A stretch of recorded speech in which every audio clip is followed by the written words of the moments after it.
어니스트 헤밍웨이, 침묵이 말하는 것들. 언어를 까가는 자리에 남는 것. 문학의 역사에는 두 종류의 혁명가가 있습니다. 언어를 쌓아 올림으로써 세계를 확장한 자들과 언어를 깎아냄으로써 세계의 뼈대를 드러낸 자들. 어니스트 헤밍웨이는 단연 후자에 속합니다. 그는 20세기 산문문학이 도달한 가장 극단적인 절제의 실험자였으며 그 실험의 결과물은 지금도 영미문학의 근간을 이루는 문체적 유산으로 남아 있습니다. 1899년 7월 21일 미국 일리노이주 오크파크에서 태어난 헤밍웨이는 의사 아버지와 예술가 어머니 사이에서 자랐습니다. 학교보다 들판을 좋아했던 소녀는 고등학교 교내신문에 글을 쓰기 시작했고 졸업 후 대학 진학 대신 캔자스시티 스타 기자로 사회에 첫 발을 내디뎠습니다. 이 신문사의 편집 지침, 짧은 문장, 적극적인 동사, 불필요한 수식어 금지는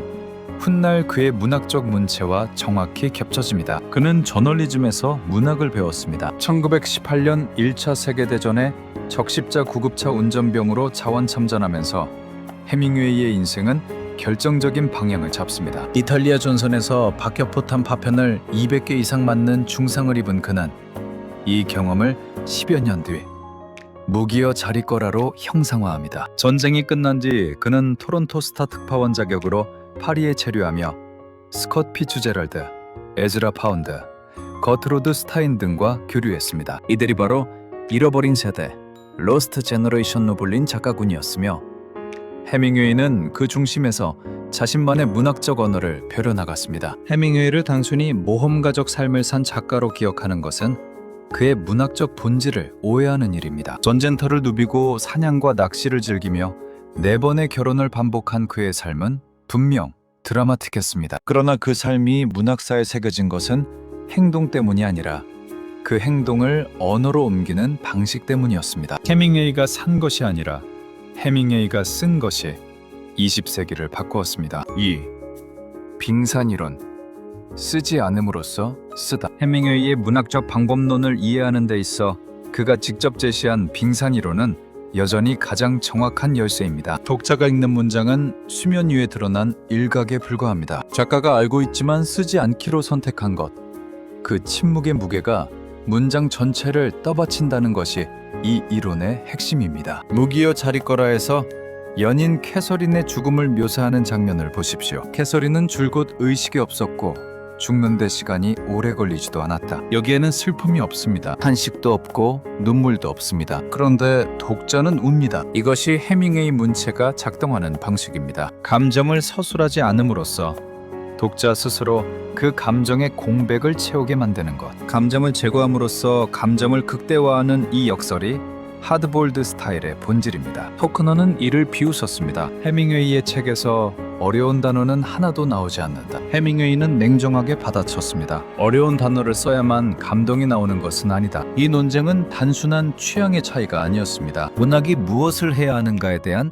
근본적인 입장 차이였습니다. 두 사람 모두 노벨 문학상을 받았습니다. 두 방향 모두 옳았습니다. 그러나 이후의 역사는 한 가지 사실을 증명했습니다. 헤밍웨이가 미국 문학에 남긴 유산은 그의 문체다라는 평가는 찬사가 아니라 사실의 진술이었습니다. 그의 문체는 20세기 후반 영미 산문 문학의 지배적 표준이 되었고 지금도 수많은 후배 작가들이 그를 가장 중요한 롤모델로 꼽습니다. 무기여 자리거라의 첫 페이지를 헤밍웨이는 50번 고쳐 썼습니다. 마지막 페이지는 39번. 쉽게 읽히는 문장이 가장 쓰기 어렵다는 것을 그는 누구보다 잘 알고 있었습니다. 3. 세 편의 장편, 시대를 지몬하는 목소리. 헤밍웨이의 주요 장편들은 각각 하나의 시대적 상처를 정면으로 마주합니다. 태양은 다시 떠오른다는 1차 세계대전 이후 파리에 흘러든 잃어버린 세대의 초상입니다. 전쟁이 끝났지만 아무것도 회복되지 않은 사람들. 그들은 마시고 여행하고 사랑하지만 어디에도 닿지 못합니다. 이 소설의 비극은 사건에 있지 않습니다. 분위기 속에 있습니다. 거트루드 스타인이 헤밍웨이에게 던진 말. 이 잃어버린 세대들아, 이 소설 전체의 무게를 압축합니다. 이 작품은 헤밍웨이를 단숨에 미국 문단의 중심에 올려놓았으며 잃어버린 세대 문학의 대표작으로 지금껏 읽힙니다. 무기여 자리꼬라는 해밍웨이 자신의 경험에 뿌리를 둡니다. 1차 세계대전 이탈리아 전선에서 부상을 입고 간호사와 사랑에 빠진 그의 실제 경험이 소설의 골격을 이룹니다. 이 작품이 단순한 전쟁 소설이나 로맨스가 아닌 이유는 전쟁과 사랑이라는 두 가지 구원의 가능성을 동시에 제시하면서 결국 어느 것도 인간을 구원하지 못한다는 결론에 도달하기 때문입니다. 출판 즉시 베스트셀러가 되었고 해밍웨이의 이름을 세계 문학의 반열에 올린 작품으로 평가받습니다. 누구를 위하여 정은 울리나는 스페인 내전을 배경으로 합니다. 해밍웨이는 1937년 종군 기자로 스페인에 갔고 공화파를 지지하며 전선을 누볐습니다.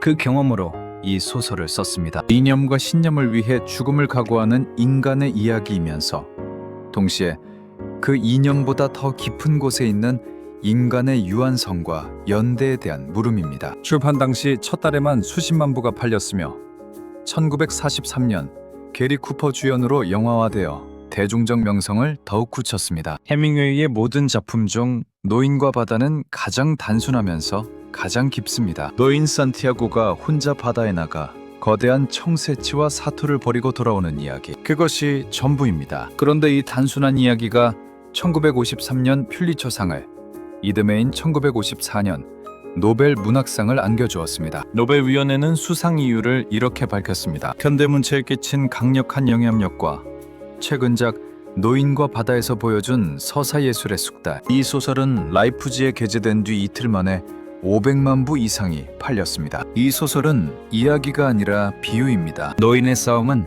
인간 존재 전체의 싸움입니다. 청새치는 인간이 평생 맞서는 모든 것, 자연, 운명, 시간, 죽음의 상징.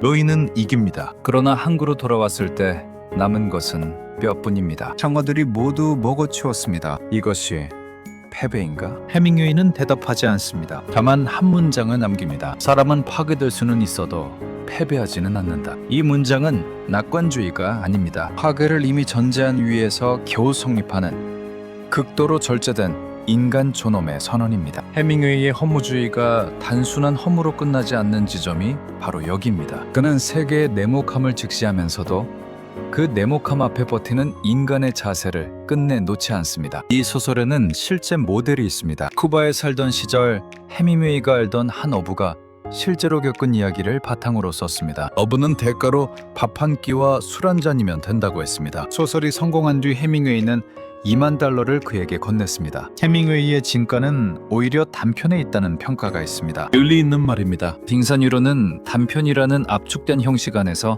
가장 선명하게 작동합니다. 킬리만자로의 눈에서 죽어가는 작가는 자신이 쓰지 못한 것들을 떠올립니다. 그것은 단순히 한 인물의 회한이 아니라 창작자 전체의 실존적 질문입니다. 살인자들은 살인이 일어나기 전의 긴장감만으로 소설 전체를 채웁니다. 실제 살인은 묘사되지 않습니다. 깨끗하고 불이 환한 곳은 카페 종업원들의 짧은 대화만으로 인간의 고독과 허물을 압축합니다. 이 단편들에서 해밍웨이는 장편의 해밍웨이보다 더 순수합니다. 서사의 장치 없이 오로지 문장의 밀도만으로 독자를 움직이는 것.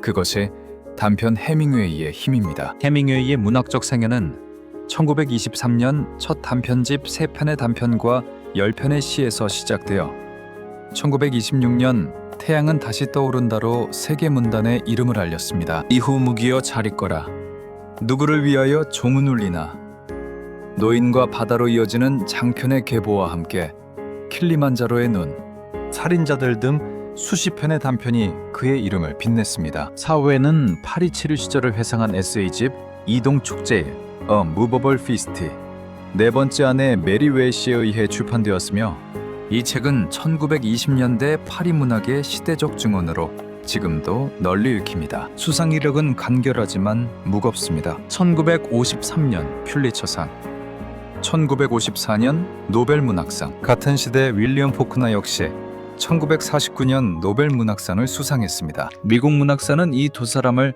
20세기 미국 문학의 두 봉우리로 나란히 세웁니다. 1961년 7월 2일 해밍웨이는 아이다호주 쾌첨의 자택에서 스스로 생을 마쳤습니다. 향년 61세였습니다. 노벨문학상 수상자의 죽음에 모스크바와 바티칸이 동시에 애도를 표했습니다. 냉전의 한복판에서 이데올로기를 초월해 세계가 함께 슬퍼한 작가, 그것이 해밍웨이의 위치였습니다. 글을 읽는 것은 단순히 한 위대한 작가의 세계를 여행하는 일이 아닙니다. 그것은 20세기 인간이 전쟁과 상실과 허무 앞에서 언어로 무엇을 할 수 있는지를 묻는 일입니다. 그리고 그 물음은 지금도 유효합니다. 그는 증명했습니다. 문장은 길지 않아도 됩니다. 단어는 어렵지 않아도 됩니다. 감정은 설명하지 않아도 됩니다. 그 모든 것을 걷어낸 자리에 오히려 더 오래 남는 무언가가 있습니다. 해밍웨이가 쓴 가장 짧은 소설로 알려진 6단어를 다시 떠올립니다. 팝니다. 아기 신발, 차임한 적 없음. 여기에는 죽음이 있습니다. 가난이 있습니다. 말할 수 없는 슬픔이 있습니다. 그리고 그 모든 것을 단 6단어 안에 가두는 언어의 힘이 있습니다. 이것이 해밍웨이가 우리에게 남긴 가장 무거운 유산입니다. 언어의 가능성에 대한 가장 도전적인 질문. 그 질문 앞에서 우리는 여전히 대답을 찾고 있습니다.